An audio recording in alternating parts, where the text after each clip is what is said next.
তো hello everyone. তো দেখো পরীকে অনেক কষ্ট করার পরে অনেক বুঝিয়ে ভুলিয়ে অবশেষে চুল কাটাতে নিয়ে আসতে পেরেছি পার্লারে।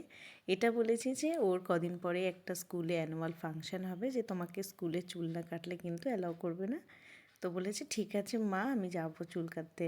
তো দেখো এখানে চোখ মুখ দেখেই বুঝতে পারছো খুব কাঁদছিল, একটু আগে প্রচণ্ড কাঁদছিল চুল কাটবে না বলে। এমনি কেটেছে কিন্তু ভয় পাচ্ছিল এই যখন কাঁচিটা ধরছিল এইগুলো, তারপরে মুখে টুকে চুল পড়ছে, তো সেগুলো একটু চুল খাচ্ছে। এই প্রথম ও এরকমভাবে মানে হেয়ার কাট করছে, আগে কখনো করেনি। বা আমি একবার ছোট করে করিয়ে দিয়েছিলাম, মানে নিজে বাড়িতে ট্রিমার দিয়ে।